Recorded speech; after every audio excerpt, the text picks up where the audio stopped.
অস্বীকার করে, আল্লাহর নবীকে অস্বীকার করে, আমি মনে করি বাংলাদেশের মধ্যে তাদের স্থান হওয়া উচিত না। কি বলেন আপনারা? যদি আমরা মেনে থাকি আল্লাহ রাব্বুল আলামিন আমাদেরকে প্রেরণ করেছেন কি জন্য? আল্লাহ রাব্বুল আলামিনের ইবাদত করার জন্য। আমরা এসেছি কি জন্য? আল্লাহ রাব্বুল আলামিনের ইবাদত করার জন্য।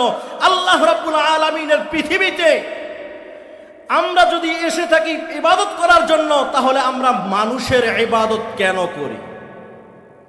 মানুষের ইবাদত কেন করি? মানুষের ইবাদত বলতে কি বোঝেন জানেন? মানুষের ইবাদত বলতে মানুষের কথায় উঠবোস করা, মানুষ যা বলে তাই। কিন্তু আল্লাহ রাব্বুল আলামিন যে বলেছেন তোমাকে 5 ওয়াক্ত নামাজ আদায় করতে হবে, এই নামাজটা আমরা পড়তে পারি না। তিনি আমাদেরকে 5 ওয়াক্ত নামাজের জন্য কি দিয়েছেন? জান্নাত দিয়েছেন। যে তোমরা যদি 5 ওয়াক্ত নামাজ আমি যেভাবে বলেছি, আমার নবী যেভাবে তোমাদেরকে বলেছে, সেইভাবে যদি তোমরা আদায় করতে পারো, আমি আল্লাহ ঘোষণা দিচ্ছি আল্লাহর রসুলের দ্বারায় যে তোমাদের জন্য জান্নাত ওয়াজিব হয়ে যাবে। আল্লাহ রাব্বুল আলামিন আমাদের জন্য জান্নাতকে ওয়াজিব করে দিলেন, সেটা মানতে আমরা রাজি না। আমরা মানতে রাজি মানুষের কথা। মানুষ যদি বলে তোমাকে 500 টাকা দেব, সারাদিন আমার পিছনেই চলতে হবে, আমার পিছনেই চলতে হবে, সেটা মানতে পারি।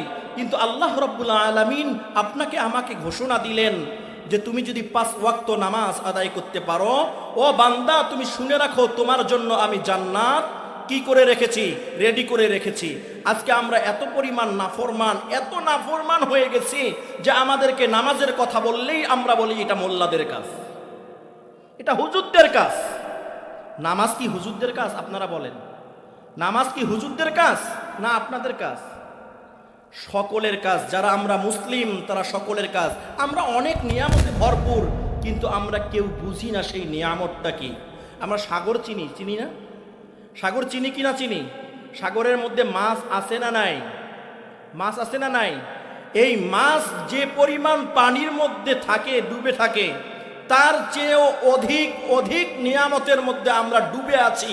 কিন্তু আমরা সেই জিনিসটা উপলব্ধি করি না যে আল্লাহ রাব্বুল আলামিন এত পরিমাণ নিয়ামত দিয়ে আমাদেরকে ডুবে রেখেছেন, আমরা কেন আল্লাহ রাব্বুল আলামিনের নাফরমানি করি? এই জিনিসটা আমাদের বুঝে আসে না। যেদিন আল্লাহ রাব্বুল আলামিন আপনাকে আমাকে সৃষ্টি করলেন, সৃষ্টি করেই কি ঘোষণা দিলেন? আল্লাহ রাব্বুল আলামিন বললেন, ও বান্দারা, আমি তোমাদেরকে সৃষ্টি করেছি কি জন্য? আমার ইবাদত করার জন্য। কি জন্য? আমার ইবাদত করার জন্য। সর্বপ্রথম তোমরা আমার ইবাদত করো। তোমরা যদি সর্বপ্রথম আমার ইবাদতটা ভালোভাবে করে বের হয়ে যাও, তাহলে আমি আল্লাহ তোমার উত্তম রিজিকের ব্যবস্থা করে দেব। কিন্তু আমরা সেই ইবাদতটাও ভুলে গিয়েছি। আমরা সেই ইবাদতটাও ভুলে গিয়েছি। আমরা জানি যে এত পরিমাণ নিয়ামত আল্লাহ রাব্বুল আলামিন আপনাকে আমাকে দিয়েছেন। এখানে যাও আমরা আসছি, আমাদের এখন এই নিঃশ্বাসটা বন্ধ হয়ে যাইতে পারে কি না? পারে কি না? এখান থেকে আমি যাইতে পারবো কি না গ্যারান্টি দিতে পারবেন কেউ? পারবেন? কেউ কিন্তু পারবো না। আপনি ওখান থেকে উঠতে পারবেন কি না এটাও কিন্তু আপনি আমি বলতে পারি না। তাহলে এত নিয়ামত রাজির মধ্যে আল্লাহ রাব্বুল আলামিন আপনাকে আমাকে রাখলেন, কেন আমরা আল্লাহ রাব্বুল আলামিনের নাফরমানি করি? একটাবার চিন্তা করে দেখেন, একটাবার চিন্তা করে দেখেন যে আমি কেন এত নাফরমানি করি। দেখেন, টাকা পয়সা আমাদেরকে নাফরমানির দিকে নিয়ে যায়। আমরা সকলেই জানি পানি, পানি চিনি কি না? পানির অপর নাম, পানির অপর নাম জীবন। আমরা বলি পানির অপর নাম জীবন। কিন্তু আপনার আমার এলাকায় বন্যা হয় কি না হয়? হয় কি না হয়? যখন বন্যা হয়, যখন পানি ওঠে, আপনার ক্ষেত খামার সব তলিয়ে যায়, তখন আপনি কি বলেন? পানিগুলো কতক্ষণে নিচে নেমে যায়। তখন পানিটা হয় কি? বিপদের কারণ। তখন পানিটা কি হয়? বিপদের কারণ। এমনিভাবে ফেনীতেও কি হয়েছে? বন্যা হয়েছে। সিলেটেও বন্যা হয়, আমাদের এলাকায়ও বন্যা হয়। যখন বন্যা হয়, পানির অপর নাম জীবন থাকে না, পানির অপর নাম বিপদ হয়। কারণ পানি বৃদ্ধি পেয়েছে, যতটুকু পানির আমার প্রয়োজন তার থেকেও বেশি হয়েছে। তেমনিভাবে এমনও ব্যক্তি আছে যাদের টাকা রয়েছে, অনেক টাকা, কিন্তু সেই টাকাটা যে পথে খরচ করার দরকার সেই পথে খরচ না করে কি হয়? পথভ্রষ্ট হয়ে এমনকি আল্লাহ রাব্বুল আলামিনের সাথেও পর্যন্ত নাফরমানি করে। করে কি না করে? কিসের জন্য? ওই যে পানি যেমন জীবন, পানি জীবন, যখন বৃদ্ধি পায় বিপদ। কারণ সঠিক পথে আমরা আমাদের যে উপার্জনের টাকা, এই টাকাটা আমি সঠিক পথে ব্যয় করি না। যদি সঠিক পথে ব্যয় করতাম তাহলে অবশ্যই অবশ্যই ওই টাকাটাই আপনার জন্য নিয়ামত হয়ে যেত। যতই টাকা হোক না কেন আপনার আমার, যতই টাকা হোক, ওই টাকাটাই আপনার আমার জন্য নিয়ামত। এই যে আব্দুল সালাম ভাইয়ের টাকা, এই টাকাটা কি ইনি অন্য পথে খরচ করতে পারতেন কিনা? বা এনার সাথে যে আছে আমাদের আঞ্জু ভাই, এনারা সম্মিলিতভাবে যে এই যে বিশাল একটা প্রোগ্রাম, আপনারা হয়তো বা জানেন না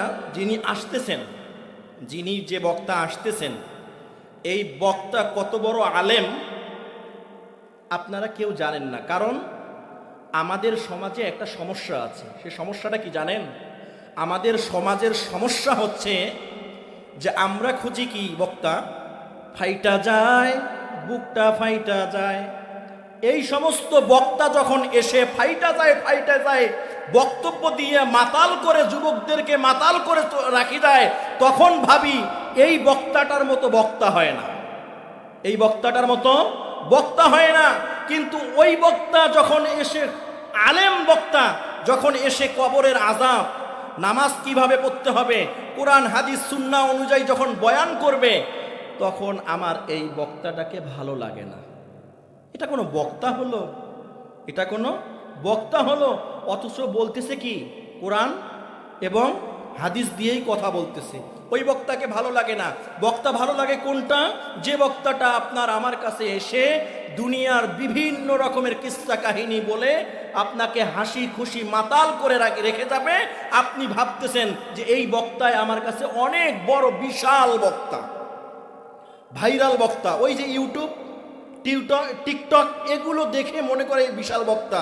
কিন্তু আপনার আমার ভাগ্য, যিনি আসতেছেন ইনি একজন বিশাল বড় আলেম, এমন বড় আলেম যে এই দিকে এনার বয়ান নেই, এনার বয়ান সব ঢাকা ওই দিকে, ওনার বয়ান সব ওই দিকে, এদিকে আসতে চায় না। আমাদের এই যে হাফিজ ভাই আছে, আমার বন্ধু মানুষ, আমরা দুজনেই রংপুরে নামাজ পড়াই।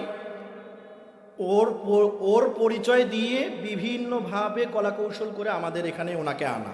কিন্তু দেখেন মানুষের কি অবস্থা, মানুষের কি অবস্থা। মানুষ যদি এখানে বলা হইতো যে কি অমুক বক্তা আসতেছে, টিকটকার বক্তা, তাহলে দেখতেন এতক্ষণে জায়গা হইতো না, এতক্ষণে জায়গা হইতো না। তাই ভাই, আমাদের ঈমান নামক যে জিনিসটা আছে না, এই জিনিসটা আমাদের একদম পচে গলে শেষ হয়ে গেছে।